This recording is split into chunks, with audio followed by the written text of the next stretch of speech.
सभी को नमस्ते। मैं धीरेन्द्र कुमार आप सभी का 5 मैक प्रेप में स्वागत करता हूं। हम सभी लोग हिंदी व्याकरण को पढ़ रहे थे और हिंदी व्याकरण में आज अपने अंतिम बिंदु को लेकर के चलेंगे, जैसा कि मैंने बात किया था आप लोगों से। तो आज उस अंतिम बिंदु को लेकर के आज इस चैप्टर की शुरुआत करें, आज इस चैप्टर की समाप्ति करेंगे और कल से हम लोग इस सब्जेक्ट का, इस टॉपिक का जो हमारा पहला एमसीक्यू होगा वो लगभग 150 प्लस क्वेश्चन का, वो हम लेकर के आएंगे। तो आइए देर ना करते हुए आज के लेक्चर को शुरू करते हैं। आज का जो हमारा लेक्चर है वो खासकर इस बिंदु पर है, खासकर हमारा इस बिंदु पर है कि जो हमारे विराम चिन्ह होते हैं हिंदी के प्रमुख, आज हम उन प्रमुख विराम चिन्हों के बारे में पढ़ेंगे। तो चलिए शुरुआत करते हैं उन प्रमुख विराम चिन्हों की और देखते हैं वो कुल कितने विराम चिन्ह हैं। तो हिंदी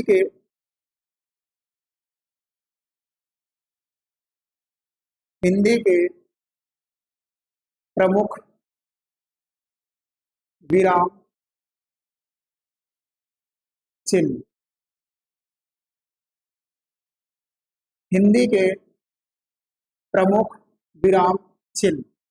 तो हिंदी के अगर प्रमुख विराम चिन्हों की अगर हम लोग बातें करें तो इसमें टोटल 14 विराम चिन्ह ऐसे आएंगे जिनके बारे में आज हम पढ़ेंगे। प्रमुख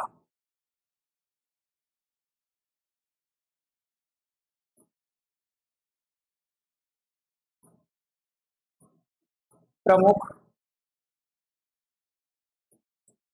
14 विराम चिन्ह।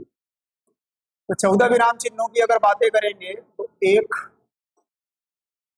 2, 3,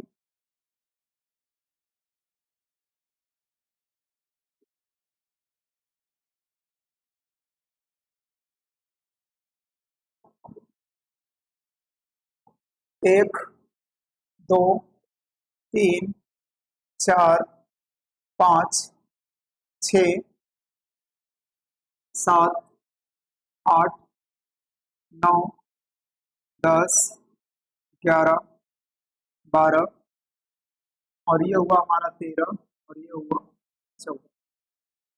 तो जो पहला हमारा विराम चिन्ह आता है वो आता है पुनरुक्ति का। पुनरुक्ति का पुनरुक्ति का चिन्ह क्या होता है? ऐसे हम 2 बार चीजों को लिखते हैं। दूसरा जो हमारा विराम चिन्ह होता है वो होता है विवरण चिन्ह का। विवरण चिन्ह, और विवरण चिन्ह हमारा कैसे लगता है? ऐसे।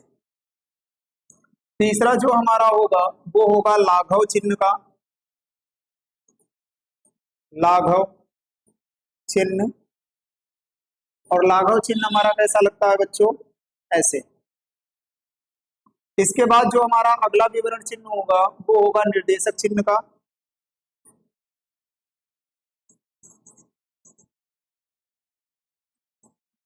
निर्देशक चिन्ह का।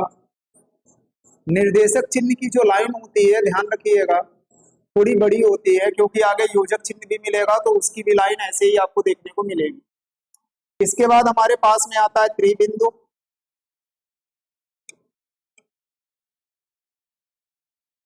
इसके बाद हमारे पास में आता है त्रिबिंदु।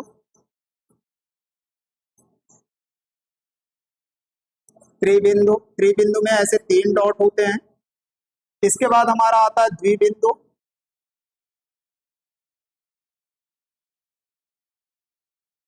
द्विबिंदु ये हमारा आता है। इसके बाद हमारा आता है कोष्ठक।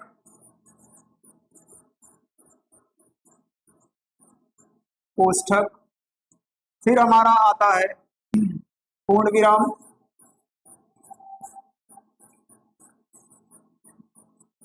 पूर्ण विराम आता है। फिर हमारा आता है अल्प विराम। अल्प विराम।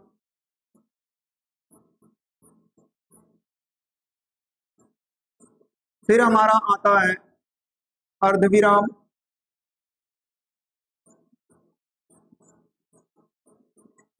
अर्धविराम जो एक जगह पर पॉइंट होता है, एक जगह पर ये होता है। फिर हमारा आता है प्रश्न सूचक, प्रश्नवाचक,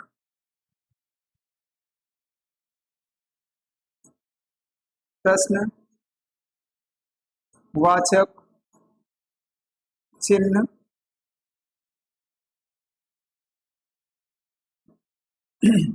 फिर हमारा आता है विस्मयादिबोधक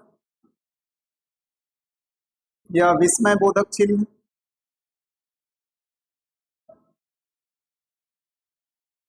विस्मय बोधक चिन्ह वो हमारा ये होता है। उसके बाद उद्धरण चिन्ह आता है। उद्धरण चिन्ह या जिसे हम इंग्लिश में कह लेते हैं बच्चों डबल इन्वर्टेड कॉमा। फिर एक हमारा आता है योजक चिन्ह।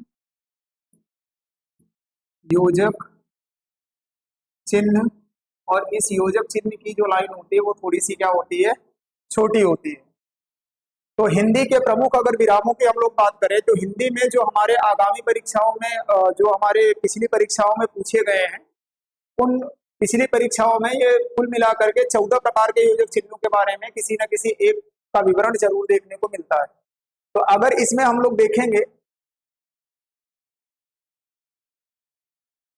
इसमें अगर हम लोग देखेंगे तो टोटल हमें कितने चिन्ह मिल जाते हैं, टोटल 14 मिलते हैं। पहला चिन्ह है हमारा पुनरुक्ति का चिन्ह, दूसरा है विवरण चिन्ह, तीसरा है लाघव चिन्ह, चौथा है निर्देशक चिन्ह, पांचवा है त्रिबिंदु, छठा है द्विबिंदु, सातवां है कोष्ठक, आठवां है पूर्ण विराम, नौवां है अल्प विराम, 10 नंबर पर अर्धविराम, प्रश्नवाचक चिन्ह, विस्मय बोधक चिन्ह, उद्धरण चिन्ह और योजक चिन्ह।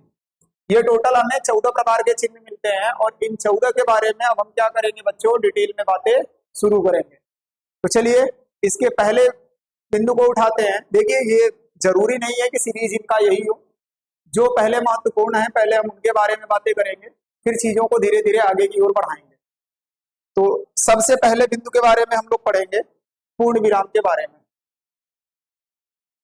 सबसे पहले हम लोग पढ़ेंगे पूर्ण विराम के बारे में कि पूर्ण विराम का प्रयोग हम लोग कहां पर करते हैं।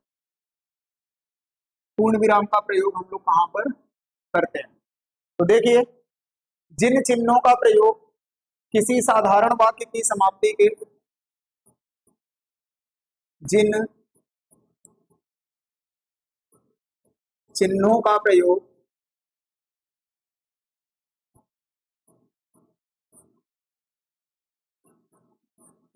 साधारण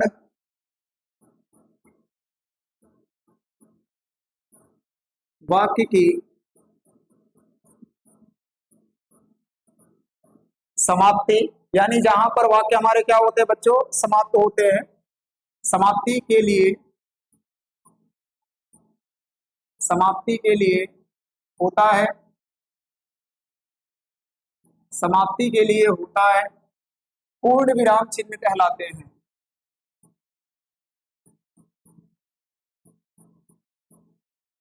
पूर्ण विराम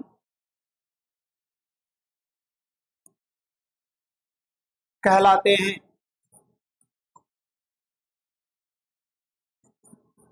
पूर्ण विराम कहलाते हैं। यानी अगर आसान भाषा में हम बात करें तो जब हम कोई वाक्य को लिखते हैं और वह वाक्य क्या होता है, पूरी तरह से पूर्ण हो जाता है, तो अंत में जिस चिन्ह का प्रयोग करते हैं उसे हम क्या कहते हैं, पूर्ण विराम चिन्ह कहते हैं। जैसे अगर उदाहरण देखें तो उदाहरण के रूप में अगर हम देखें तो दिखाते हैं बच्चों। जैसे मैंने लिखा राम घर जाता है, मैंने लिखा राम घर जाता है। उदाहरण नंबर 2 अगर मैं लिखूं तो मैंने लिखा वह पुस्तक पढ़ता है। और यहाँ पर वाक्य हमारा समाप्त हुआ, इसलिए हमने किसका प्रयोग कर दिया, पूर्ण विराम चिन्ह का। यहाँ तक की बात समझ में आई। अब हम अपने दूसरे चिन्ह की ओर बढ़ते हैं, और दूसरे चिन्ह का प्रयोग जो होता है हमारा, दूसरे चिन्ह की ओर जब हम आगे की ओर बढ़ेंगे तो दूसरा चिन्ह हमारा क्या होता है, अल्प विराम। दूसरा हमारा होता है अल्प विराम, और अल्प विराम का सिंबल क्या होता है या प्रतीक क्या होता है, कॉमा। ठीक है, इसका प्रयोग हम लोग कहाँ करते हैं, इसका प्रयोग थोड़े समय के रुकाव के लिए करते हैं। जिन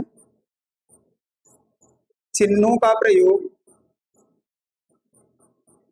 चिन्हों का प्रयोग वाक्य में, वाक्य में थोड़े समय के रुकाव के लिए करते हैं, रुकाव के लिए करते हैं, अल्प विराम कहलाते हैं। अल्प विराम कहलाते कहलाते हैं। तो मैंने आपको क्या बताया कि ऐसे चिन्ह जिनका प्रयोग जब हम वाक्य में करते हैं तो थोड़े समय के रुकाव के लिए करते हैं, तो वो हमारा क्या कहलाता है, अल्प विराम चिन्ह कहलाता है। जैसे अगर वाक्य को मैं लिखूं तो जैसे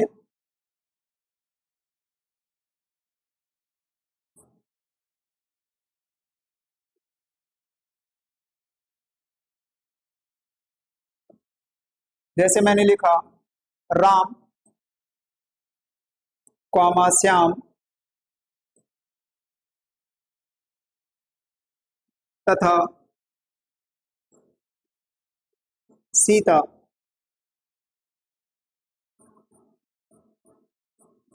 बाजार गए। समझिए जरा बात को, इसको मैं थोड़ा सा स्पष्ट करना चाहूंगा। सामान्यतः जब हम कभी भी पुस्तक को पढ़ते हैं तो पुस्तक को पढ़ने के समय हम लोगों के दिमाग में ये रहता है कि हम लोग चिन्हों का ज्ञान कभी नहीं रखते, और ना ही हम उनका कभी ध्यान रखते हैं। ज्ञान और ध्यान दोनों जरूरी है जब भी हम किसी पुस्तक के उच्चारण को करते हैं। तो जब इन दोनों का ध्यान अगर हम लोग नहीं रखते हैं, ना तो ज्ञान का ना तो ध्यान का, तो होता क्या है, हिंदी में एक कॉमा भी क्या करता है, पूरे वाक्य का अर्थ बदल देता है। तो इसका ध्यान रखिएगा कि कहाँ पर कौन से चिन्ह का प्रयोग होना है, और जब उस चिन्ह का प्रयोग हो रहा है तो हमें क्या करना है। तो पूर्ण विराम में तो ये सामान्यतः एक साधारण वाक्य होता है, और ये सेंटेंस, ये वाक्य जहां पर जाकर के पूरा होगा वहां पर हम लोग क्या करते हैं, पूर्ण विराम का प्रयोग करते हैं। और दूसरा प्रयोग अल्प विराम के बारे में मैंने समझाया कि अल्प विराम का प्रयोग हम लोग कहाँ करेंगे, जब हम किसी वाक्य में कुछ समय के लिए या थोड़े समय के लिए रुकाव के लिए करते हैं, तो वहां पर हम किस चिन्ह का प्रयोग करेंगे, अल्प विराम का। अब जैसे अगर मैं इसी वाक्य को पढ़ूं तो सामान्यतः अगर बच्चे को बोल दिया जाए पढ़ने के लिए, किसी भी व्यक्ति को, तो ये ऐसे पढ़ेगा, राम श्याम तथा सीता बाजार गए। राम श्याम तथा सीता बाजार गए।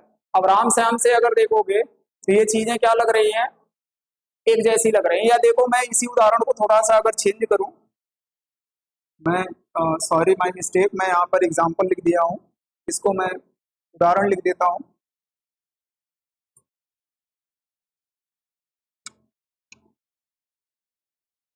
इसको मैं उदाहरण लिख देता हूँ, और उदाहरण में अगर हम दूसरा देखें,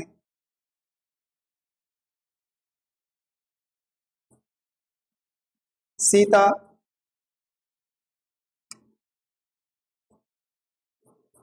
राम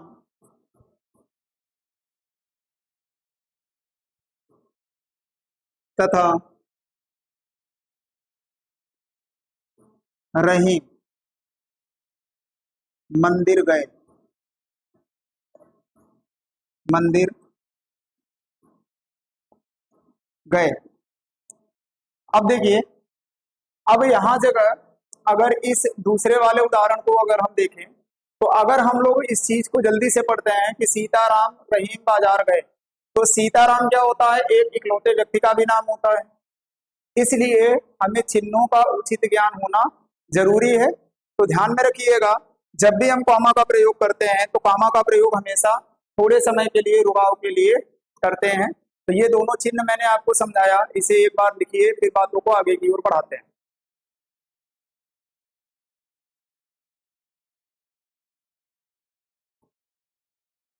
अब अपने तीसरे चिन्ह की ओर बढ़ते हैं, जिसे कहते हैं अर्धविराम। आइए उसकी शुरुआत करते हैं। तीसरा चिन्ह हमारा है अर्धविराम। अर्ध विराम, और इसका जो चिन्ह होता है बच्चों, वो एक जगह बिंदु लगता है और एक जगह क्या लगता है? कॉमा लगता है उसी के नीचे। तो इन चिन्हों का प्रयोग अल्प विराम से अधिक,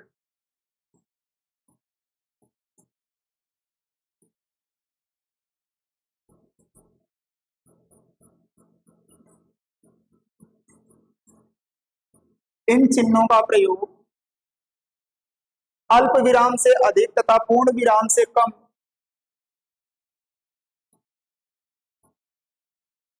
अल्प विराम से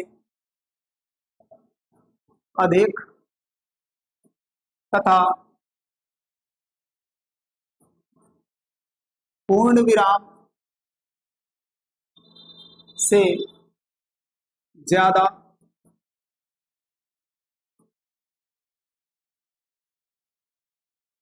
ज्यादा पूर्ण विराम से ज्यादा और अल्प विराम से अधिक तथा पूर्ण विराम से कम। यहाँ जगह ज्यादा नहीं होगा, यहाँ जगह क्या होगा? पूर्ण विराम से कम।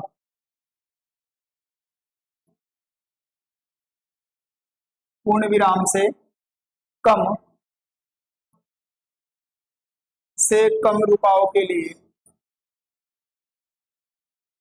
कम रुकाव के लिए प्रयोग करते हैं। तो मैंने आपसे क्या बताया कि अर्धविराम का जब हम प्रयोग करते हैं तो इसका जो प्रयोग होगा वो अल्प विराम से अधिक होगा और पूर्ण विराम से कम रुकाव के लिए होता है। तो उदाहरण स्वरूप इस चीज को समझते हैं। जैसे मैंने लिखा, उदाहरण के रूप में मैंने लिखा, मैंने लिखा मेहनत करो,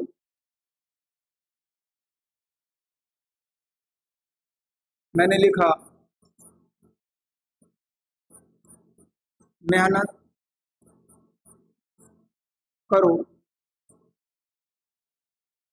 सफलता अवश्य मिलेगी, सफलता अवश्य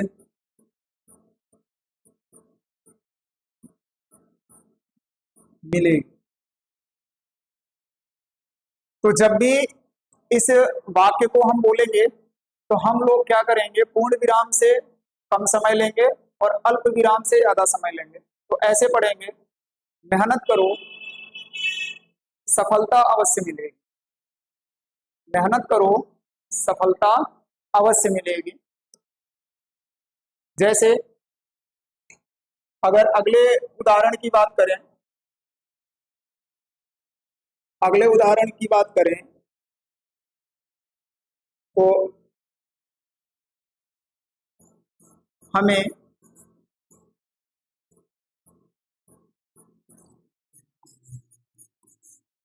ईमानदार बनना चाहिए, हमें ईमानदार बनना चाहिए, तभी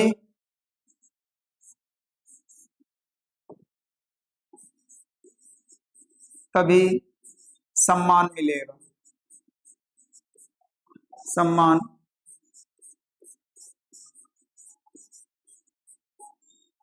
मिलेगा, तभी सम्मान मिलेगा। जैसे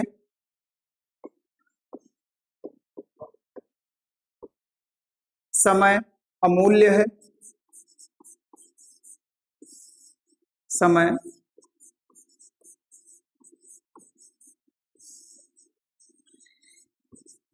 अमूल्य है, इसे व्यर्थ मत करें। समय अमूल्य है, इसे समय अमूल्य है, इसे व्यर्थ मत करो या कीजिए, या इसे व्यर्थ मत गवाओ लिख दो तो ज्यादा अच्छा है। इसे व्यर्थ मत गवाओ, गवाओ। समय अमूल्य है, इसे व्यर्थ मत गवाओ।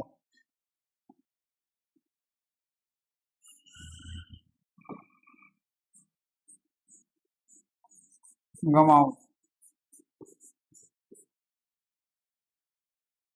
तो ये तीसरा चिन्ह हमारा रहा अर्धविराम के बारे में। इसे लिखिए, फिर धीरे धीरे अपने इस अंतिम अध्याय को आगे की ओर बढ़ाते हैं।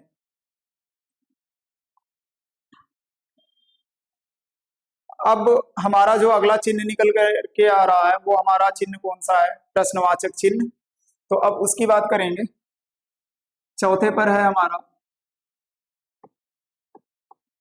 प्रश्नवाचक चिन्ह। प्रश्नवाचक चिन्ह। अब इस प्रश्नवाचक चिन्ह की अगर हम बात करें तो जिन चिन्ह का प्रयोग, जिन चिन्ह का प्रयोग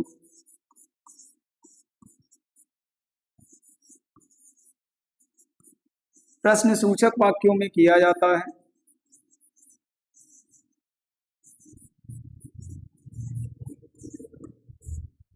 वाक्यों में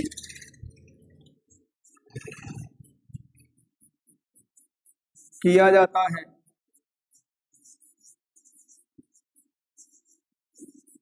प्रश्नवाचक, प्रश्नवाचक चिन्ह कहलाते हैं। प्रश्नवाचक चिन्ह कहलाते हैं। जैसे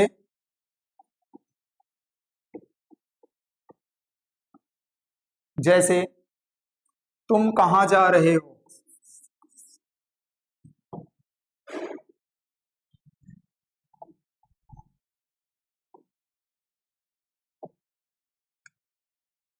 जैसे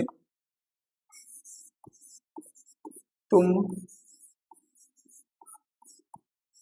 कहां जा रहे हो? और इसके लास्ट में हमने क्या लगाया? प्रश्न सूचक चिन्ह। उदाहरण, क्या तुमने भोजन कर लिया?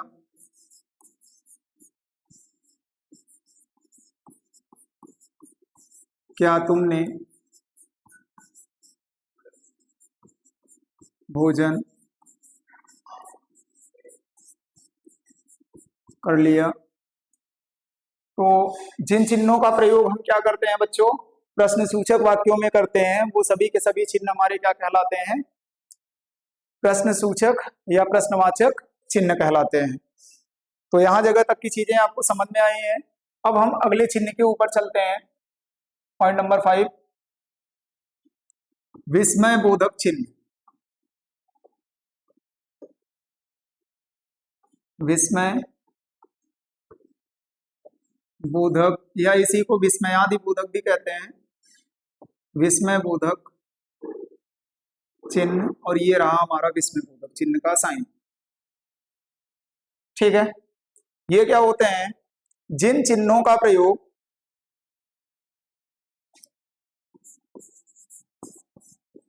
जिन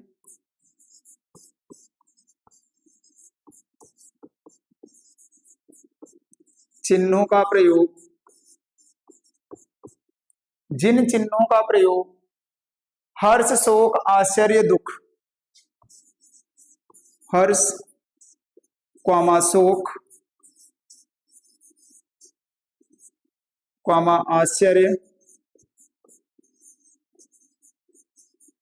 आश्चर्य, आदि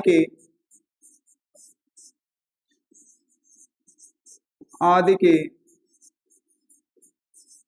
वाक्यों में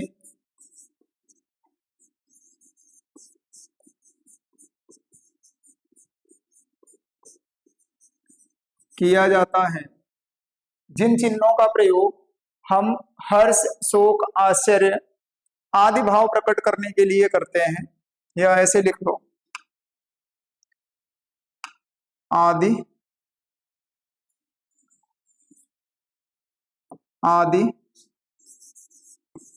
के भाव को प्रकट करने के लिए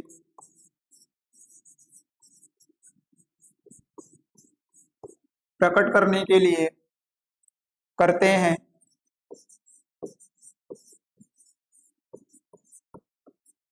हैं विस्मय बोधक चिन्ह कहलाते हैं।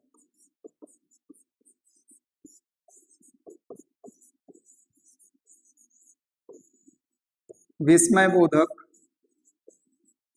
चिन्ह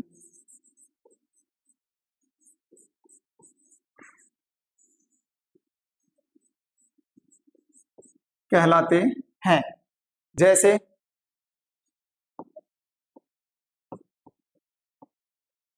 एक आश्चर्य की बात लिखूं तो वाक्य लिखूं तो यहां जगह जैसे मैं लिखूं, वाह कितना सुंदर दृश्य है, कितना सुंदर दृश्य है। या अगला उदाहरण मैं लिखूं तो मैंने लिखा, अरे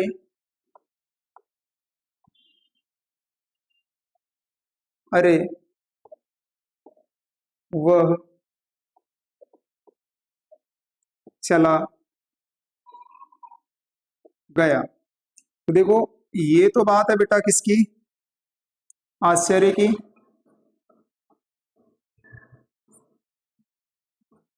की। और ये बात है हमारा शोक यानी दुख।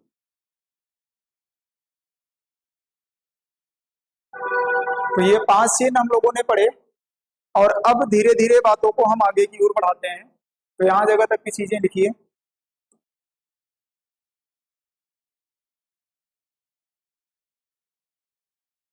अपने छठे चिन्ह की ओर आगे की ओर बढ़ते हैं, जिसमें हम पढ़ेंगे योजक चिन्ह के बारे में।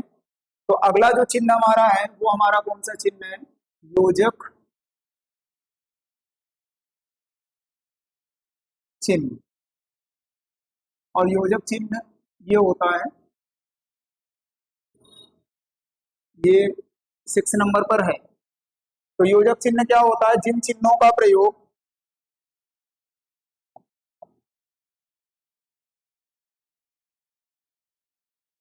जिन चिन्हों का प्रयोग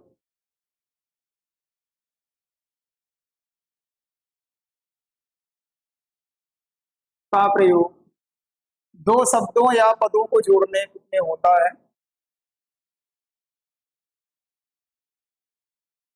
दो शब्दों या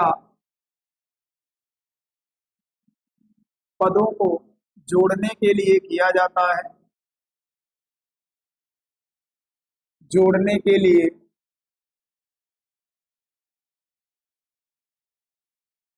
किया जाता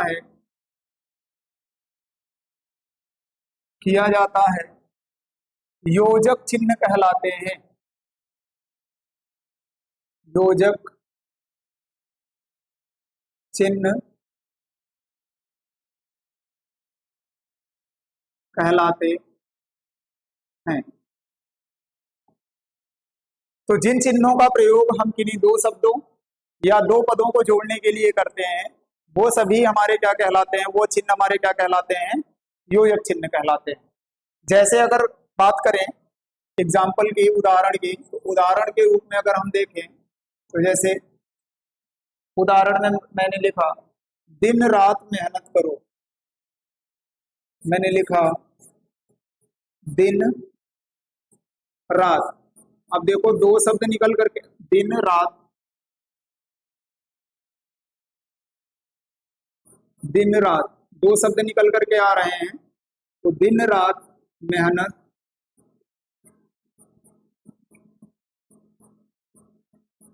करो। और एक आध उदाहरण देखना है तो जैसे देख लें, सुख दुख जीवन के भाग हैं,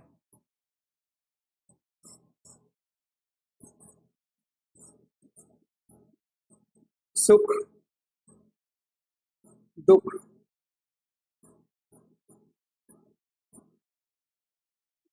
जीवन के भाग हैं। एक आध उदाहरण और देख लो, माता पिता का सम्मान करें,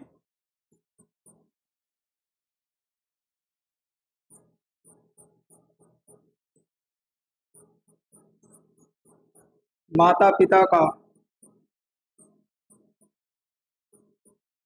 सम्मान करें। तो ये बात रही हमारे योजक चिन्ह की।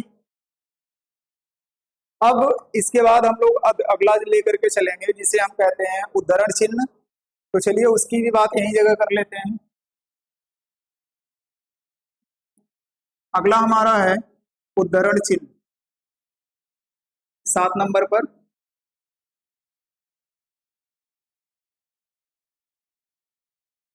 उद्धरण चिन्ह। और उद्धरण चिन्ह हमारा क्या होता है, मैंने बताया था इन्वर्टेड कॉमा जो होता है हमारा, ये उद्धरण चिन्ह कहलाता है। जिन चिन्हों का प्रयोग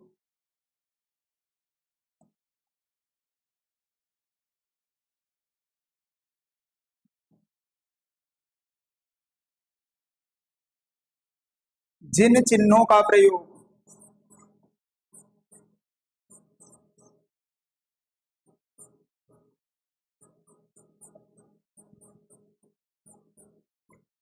प्रयोग जिन चिन्हों का प्रयोग किसी के कथन को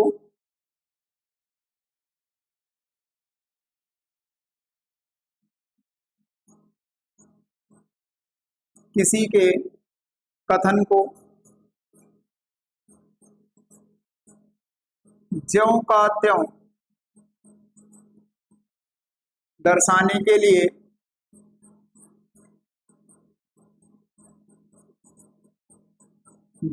के लिए उद्धरण चिन्ह का प्रयोग करते हैं। उद्धरण चिन्ह का प्रयोग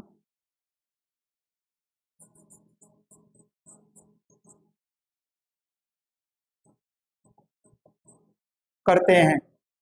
यानी जिन चिन्हों का प्रयोग किसी कथन को ज्यों का त्यों दर्शाने के लिए किया जाता है ना, उसे उद्धरण चिन्ह कहते हैं। थोड़ा स्टेटमेंट को सही कर लेते हैं।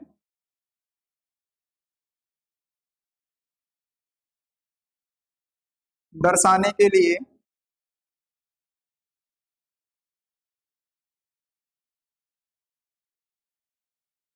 किया जाता है, उद्धरण चिन्ह कहलाता है।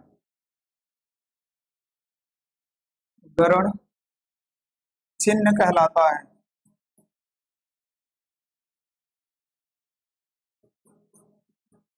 कहलाता है। जैसे शिक्षक ने कहा सदा सत्य बोलो, उदाहरण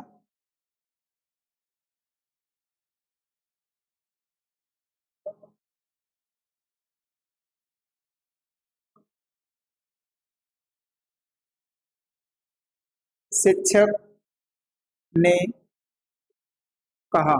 अब शिक्षक कह रहा है तो इसके कथन को हम क्या करेंगे, ज्यों का त्यों लिखेंगे।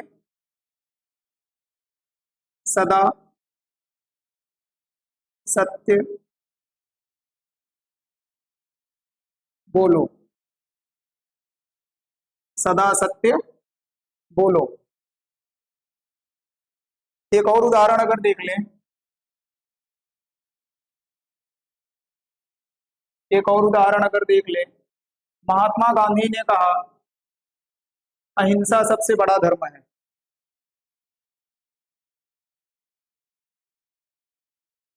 महात्मा गांधी जी ने कहा, जी ने कहा अहिंसा अहिंसा सबसे बड़ा धर्म है।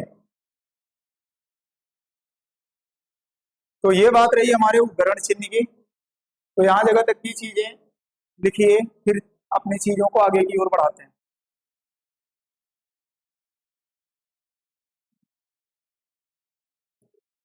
चलिए चीजों को आगे की ओर लेकर के चलते हैं और यहाँ समझते हैं हम लोग आगे अपने अगले चिन्ह का प्रयोग, जिसका नाम है कोष्ठक। तो आइए कोष्ठक की बात करते हैं। कोष्ठक चिन्ह, यह हमारा चिन्ह नंबर 8 है।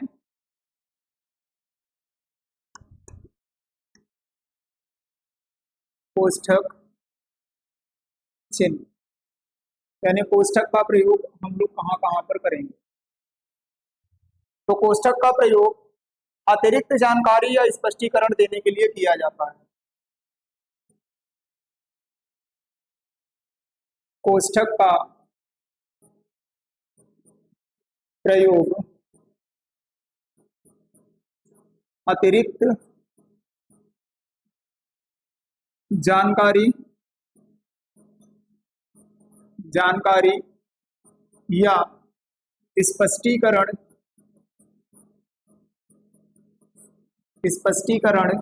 के लिए करते हैं। यानी जहां पर भी बच्चों हम लोग कोष्ठक का प्रयोग करेंगे, वहां पर क्या करेंगे, अतिरिक्त चिन्ह के बारे अतिरिक्त विवरण के बारे में हम क्या करेंगे, बताएंगे। ठीक है, यानी कोष्ठक का प्रयोग अतिरिक्त जानकारी या स्पष्टीकरण के लिए हम लोग क्या करते हैं। जैसे उदाहरण के रूप में अगर देखें तो जैसे मैंने लिखा तुलसीदास राम भक्त थे, मैंने लिखा तुलसीदास। अब जैसा कि हम जानते हैं कि तुलसीदास एक महान कवि थे, तो इनको बताने के लिए हमने क्या लिख दिया, महान कवि। तुलसीदास राम भक्त थे, राम भक्त थे। अगला अगर उदाहरण देखें, उदाहरण में मैं लिख देता हूं कि दिल्ली बहुत बड़ा शहर है। दिल्ली, अब दिल्ली को सभी जानते हैं, यह भारत की राजधानी है। भारत की राजधानी एक बड़ा शहर है, एक बड़ा शहर है। एक आध उदाहरण अगर और देखना है तो देख लीजिए। उदाहरण के रूप में मैंने अगला लिखा कि सचिन तेंदुलकर,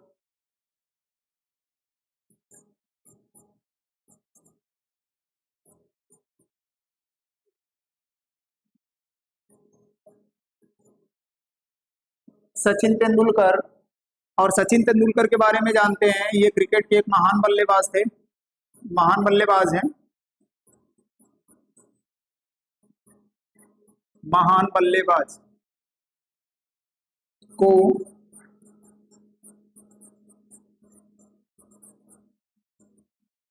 क्रिकेट का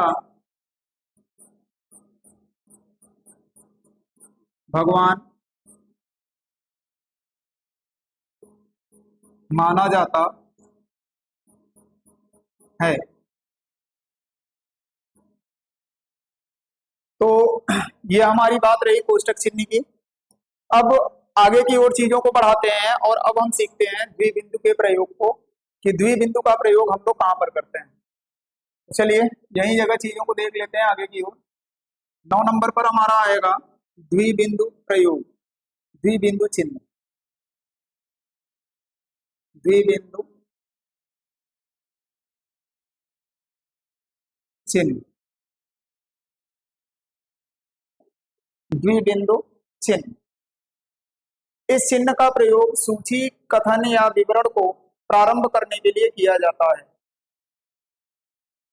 जिन चिन्हों का प्रयोग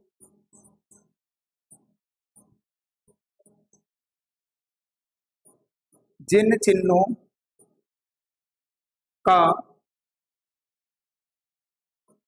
प्रयोग कथन या विवरण को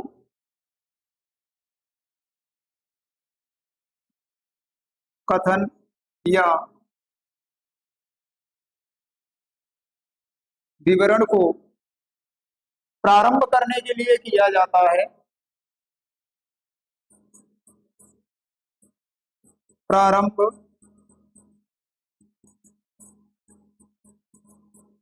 करने के लिए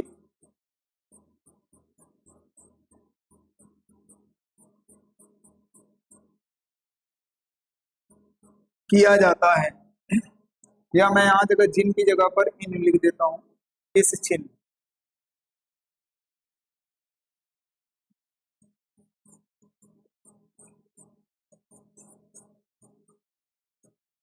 इस चिन्ह का प्रयोग विवरण या कथन को प्रारंभ करने के लिए किया जाता है। जैसे उदाहरण में मैं लिखूं सफलता के 3 मंत्र हैं।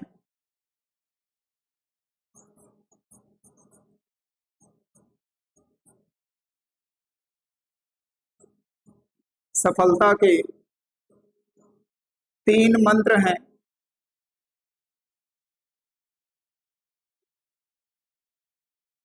उसके बाद द्विबिंदु का प्रयोग करेंगे, मेहनत, लगन और अनुशासन। मेहनत, लगन तथा अनुशासन।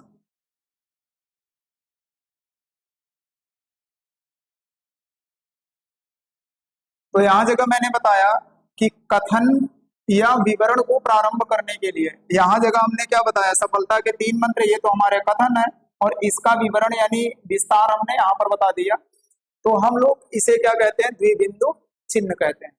एक आध उदाहरण और देख लीजिए फिर आगे की ओर चलते हैं। जैसे जीवन में आवश्यक गुण हैं,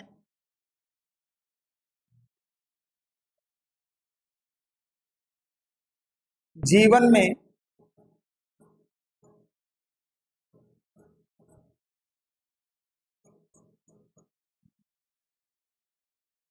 आवश्यक गुण हैं, जीवन में आवश्यक गुण हैं सत्य, ईमानदारी और धैर्य। सत्य, ईमानदारी, ईमानदारी और धैर्य। तो ये हमारे 9 प्रकार के क्या हो गए, विराम चिन्ह हो गए। यहां तक की चीजें आप लिखिए, फिर बात करते हैं आगे की ओर।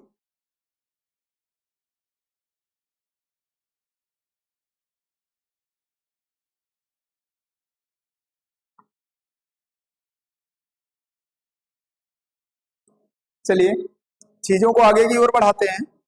अगला जो चिन्ह का हमारा प्रयोग है वो है हमारा द्विबिंदु, के बाद हम लोग पढ़ेंगे त्रिबिंदु के बारे में। तो आइए त्रिबिंदु के बारे में भी देख लेते हैं। त्रिबिंदु चिन्ह, अब ये त्रिबिंदु चिन्ह हमारे क्या है, तीन ऐसे डॉट लगते हैं। इंग्लिश में बच्चों इसे इलिप्सिस कहा जाता है। ठीक है, तो इसका प्रयोग देखेंगे और ये हमारा चिन्ह में कौन सा पॉइंट है, 10वां।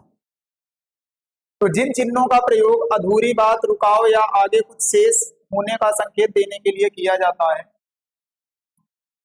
जिन चिन्हों का प्रयोग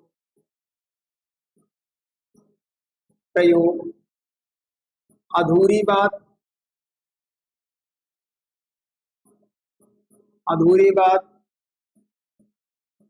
कॉमा रुकाव, अधूरी बात कॉमा रुकाव या आगे कुछ शेष, या आगे कुछ शेष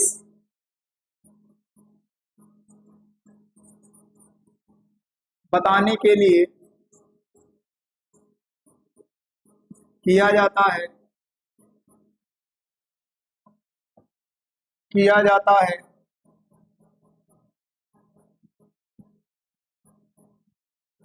त्रिबिंदु चिन्ह कहलाते हैं। चिन्ह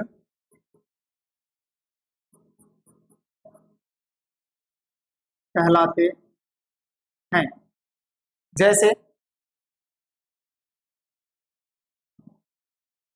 जैसे मैंने लिखा, मैं सोच रहा था कि,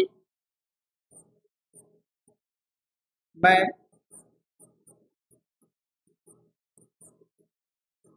सोच रहा था कि, अब यहां देखा ये इसकी अधूरी बात है, मैं इस चीज को आगे की ओर बढ़ाता हूं। अब मैं क्या करूं, अब मैं क्या करूं, मैं सोच रहा था कि अब मैं क्या करूं, अब मैं क्या करूं। अगला देखो उदाहरण, यदि तुम समय पर आ जाते तो, यदि तुम समय पर आ जाते तो, यहां से इसकी बात अधूरी गई बच्चों, तो इसलिए हम तीन बिंदु लगा करके क्या करेंगे, छोड़ देंगे। ठीक है, तीन बिंदु लगा करके क्या करेंगे, छोड़ देंगे। तो ये हमारा रहा त्रिबिंदु का प्रयोग। अब अपनी चीज को आगे की ओर बढ़ाते हैं, इसके अगले चिन्ह पर आते हैं जिसे हम कहते हैं निर्देशक चिन्ह। 11 नंबर पर हमारा है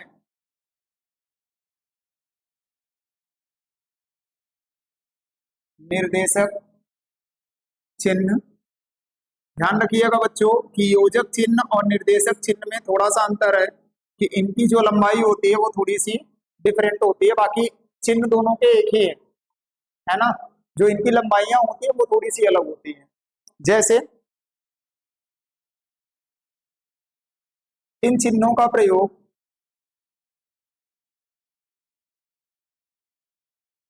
इन चिन्हों का प्रयोग किसी विशेष कथन या सूचना को, किसी विशेष कथन या सूचना को स्पष्ट करने के लिए किया जाता है, स्पष्ट करने के लिए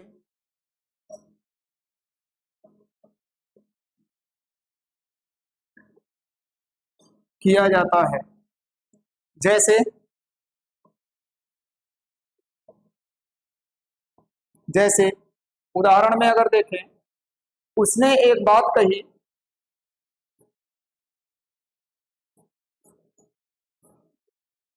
उसने एक बात कही। अब देखो इसके विशेष कथन को हम लोग योजक चिन्ह के द्वारा दिखाएंगे कि समय निर्देशक चिन्ह के द्वारा कि समय बहुत मूल्यवान है, बहुत मूल्यवान है। एक उदाहरण और देखो, जैसे मेरा उद्देश्य, मेरा उद्देश्य सफलता प्राप्त करना है, सफलता प्राप्त करना है।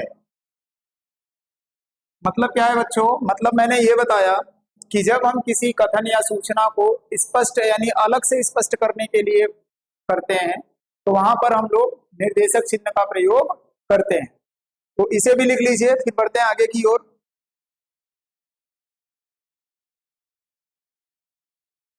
अगला जो चिन्ह है 12 नंबर पर हमारा, वो है योजक चिन्ह, लाघव चिन्ह, लाघव लाघव चिन्ह। और लाघव चिन्ह क्या होता है, देखो ये हिंदी, इस चिन्ह का प्रयोग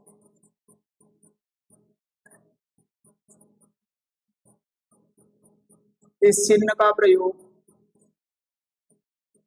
इस चिन्ह का प्रयोग किसी शब्द के संक्षिप्त रूप को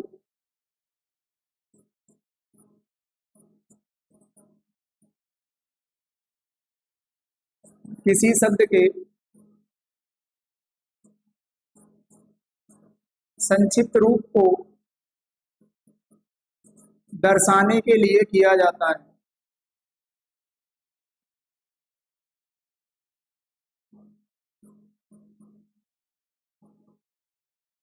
दर्शाने के लिए किया जाता है। यानी लाघव चिन्ह का प्रयोग जब भी हम करते हैं तो ये क्या किया जाता है, किसी चिन्ह को किसी शब्द को संक्षिप्त रूप, संक्षिप्त कहने का अर्थ क्या होता है, छोटे रूपों में दिखाने के। तो जैसे अगर उदाहरण में मैं लिखूं, जैसे उदाहरण में मैं लिखूं कि डॉक्टर एपीजे अब्दुल कलाम महान वैज्ञानिक थे। अब डॉक्टर में देखोगे तो आप लोग क्या लगाते हो, ऐसे करते हो और यहाँ जगह जीरो लगाते हो। तो डॉक्टर एपीजे अब्दुल कलाम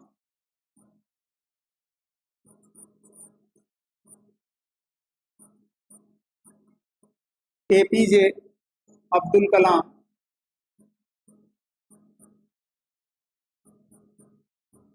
अब्दुल कलाम महान वैज्ञानिक थे, महान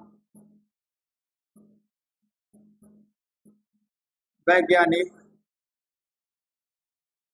थे। जैसे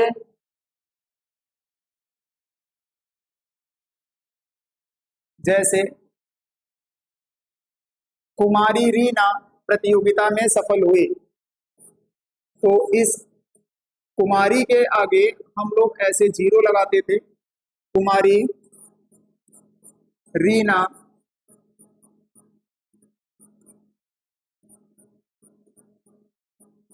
प्रतियोगिता में प्रथम आई, प्रतियोगिता में प्रथम आई। तो ये हमारा लाघव चिन्ह था। इसको मैंने बताया कि जब हम क्या करते हैं, शब्दों को संक्षिप्त यानी छोटे रूप में दिखाते हैं तो सबसे पहले हम किसका प्रयोग करते हैं, लाघव चिन्ह का। जैसा कि ये चीजें आपको यहाँ पर देखने को मिल रही है। यहाँ पर अगर देखना चाहें तो यहाँ पर ये चीज देखेंगे, डॉक्टर में ये जो जीरो लगा हुआ, कुमारी में ये जो जीरो लगा हुआ है, इसे हम क्या कहते हैं, लाघव चिन्ह कहते हैं। अब हम चीजों को क्या करते हैं, आगे की ओर बढ़ाते हैं। हमारा जो अगला है वो है विवरण चिन्ह, 13 नंबर पर विवरण चिन्ह। अब जैसा कि शब्द से ही समझ में आ रहा है कि विवरण चिन्ह का जो प्रयोग किया जाता है किसी भी चीज के विवरण को देने के लिए, ये होता है विवरण चिन्ह। तो इसका जो प्रयोग हम लोग करते हैं किसी विषय का विवरण प्रारंभ करने के लिए किया जाता है। किसी विषय का विवरण विवरण प्रारंभ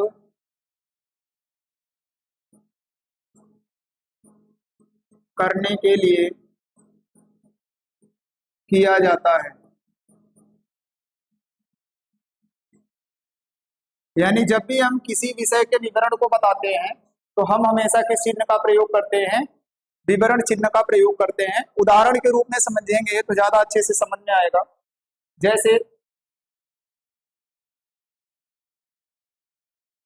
जैसे मैंने लिखा नियम नियम इस प्रकार है। अब इस नियम का हमें क्या बताना है? विवरण बताना है। तो नियम किस प्रकार है? समय पर आना अनिवार्य है। समय पर आना अनिवार्य है।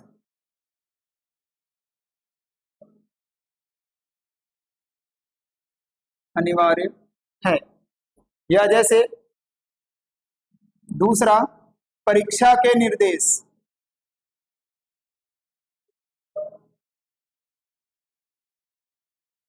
परीक्षा के निर्देश परीक्षा के निर्देश क्या हैं? सभी प्रश्नों के उत्तर देना अनिवार्य है। उत्तर देना आवश्यक है।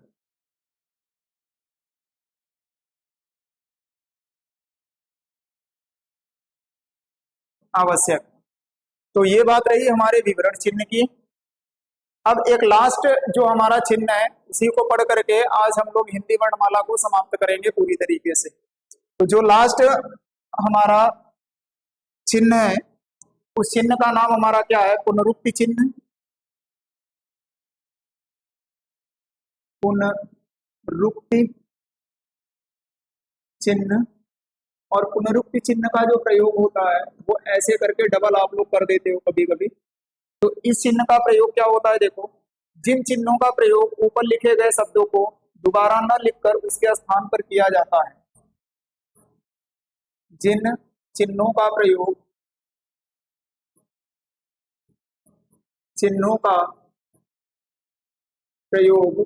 ऊपर लिखे गए शब्दों को जिन चिन्हों का प्रयोग ऊपर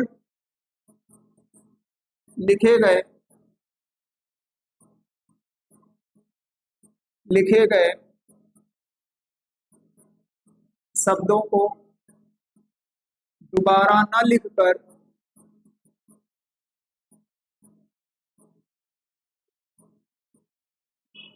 दोबारा न लिखकर उसके स्थान पर किया जाता है,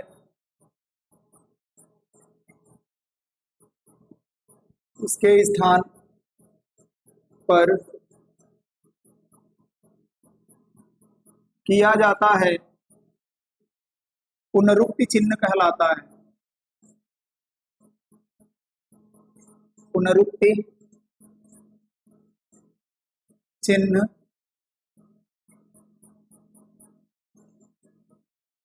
कहलाता है। जैसे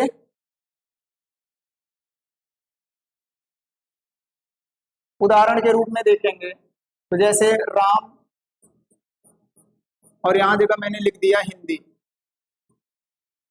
अब वापस से ही राम के बारे में चर्चा करेंगे तो राम को दोबारा ना लिख करके हम लगाएंगे पुनरुक्ति चिन्ह।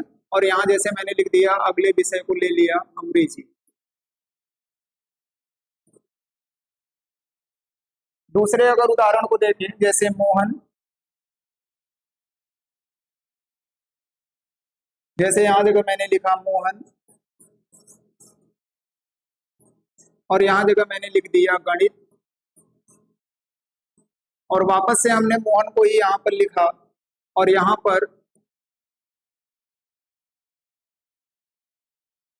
पर हमने पुनरुक्ति चिन्ह का प्रयोग किया और यहाँ पर कोई और विषय लगा दिया जैसे विज्ञान।